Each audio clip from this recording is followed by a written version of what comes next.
I once dreamt of a gathering, many people all at once. Hands in the air, mouths open, something was afoot. Would the earth tremble anew? Everything was illuminated, like the title of the famous book I haven't read. We had held something for a long time, our breath, our desire, and it couldn't be held anymore. Something was haunting us. It was like falling in love, the same sensations, heart pounding, hands trembling, hope. Was something going to happen? I once dreamt of public space, where I could sit untroubled, read, write, eat, drink, also where we gathered to try to name the thing that aches. If it didn't hurt, we wouldn't scream. I'm always afraid of carrying certain things in my suitcases. Any spice mix that contains poppies because I often fly through West Asia, too few warm clothes, and I almost never carry revolutionary tendencies. No matter where you are in the world, they are a problem. Neutrality is the emblem of the international flyer. You discuss airplane coffee and lounges and duty-free, but never, ever the war underneath the place you fly over. If you cannot see the dismembered body, it must be whole, right? If you cannot see the ruin, it must be beautiful, right? You write applications for how good you are at what you do. You say it with the right tone, the right tinge of desperation, the optimum lilt of confidence. I'm only as good as where I begin the race.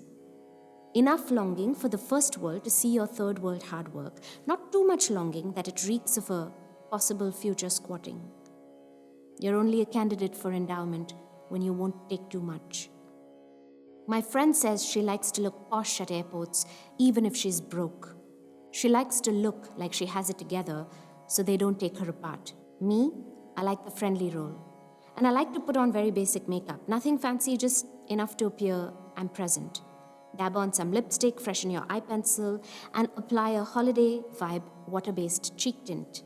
Makeup can make you look a little bit less unsure. It helps you look like you get it, you do. You get this place, you know it. Strasse means street. Bitte, bitte please. Entschuldigung, sprechen Sie Englisch? Haben Sie Feuer? Ich möchte einen Kaffee mit Hafermilch und ich will deine Wärme. Ich habe Sehnsucht. I'm here for it. Sprechen Sie Englisch? Haben Sie Feuer? Hast du einen Traum? Ich habe einmal von einer Sprache geträumt. Ich habe einmal von einer Sprache geträumt. Is that right? I once dreamt of a language. I got handed English. English is a place where I'm from. I'm a first-class citizen of the ghost of a handed-down language. It bends, maneuvers, and dances under my command. There is no trace of my father's middle-classness, the smell of his sweat on a scooter, my mother's swapping Z for J, V for W, her hard-working, doctor's illegible handwriting.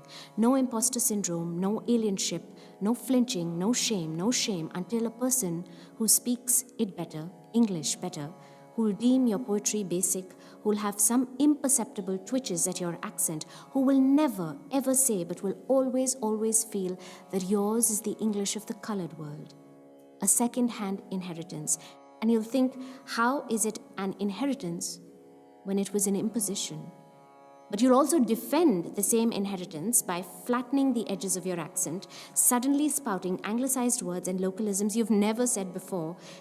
But in return, this person speaking English, the one with the real English, will say to you, so it's not your first language, it's more your colonial baggage. I mean, hangover, I mean, scar, I mean, es tut mir leid, a longish word for sorry perched on my lips ready for flight. Es tut mir leid, I say sorry with my arms open wide. Es tut mir leid, I'm brown, but at home, I'm white. What's a nice cream-based blush to cover the embarrassment, the terror, the sheer denial of everything in the land of snakes and elephants and fash? What's a good waterproof mascara for when you softly cry on the bus? A man on the bus reprimands you for putting your feet near the seat, right here in this city. He screams at you in German, Es tut mir leid, couldn't find your lips when you needed it. You said, a hurried sorry and looked away. What's the ideal color of lip stain for a melancholia you feel in the summer in anticipation of the winter? What's a reliable concealer for dark, droopy eyes, a function of the heartbreak you feel about a country you grew up in but don't recognize anymore? Tell me, Zagmir. Woher kommst du? Ich komme aus.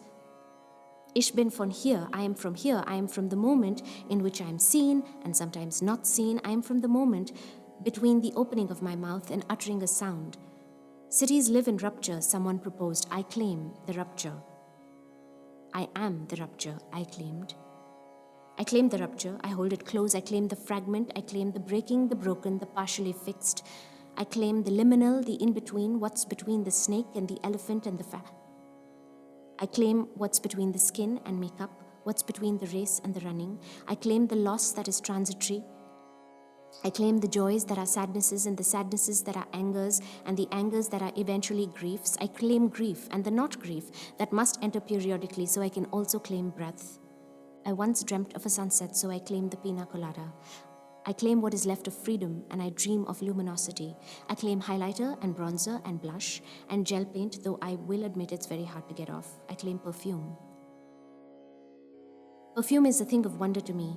When my friend asks me why I smell nice, I think about how women managed to smell like fruit and flower when they worked in kitchens and touched feet all day. They claim fragrance against their oppression. I claim fragrance against the years-long arc. I claim the fly, the endless buzzing, its dull, annoying persistence. Es tut mir leid, I don't claim too much knowledge or even this language I claim to know well. I claim Hindi's fringes, English's mutations, and somewhere there must be a chink, somewhere there must be a hole in German's absoluteness. I claim the phrase, the word, the pause, the unuttered, the half-said, the not said. I claim the moment before the disclaimer. I claim the question. I claim what's between black and white tonight. What you see is a portion of what I've claimed, what I couldn't and could have said, what was between thought and the finger drawing at the pace of thought, and the finished and the long metaphorical road that is unfinished, the sort of infinite, the sort of here and not here, the space between the sort of performer and sort of visual artist. Is there a world like that? Is there a place for her? Can you help me make sense of it? Kannst du mir helfen? Wo ist die U-Bahn? Wo ist die Leichtigkeit? Point me not to the light, but to the lightness.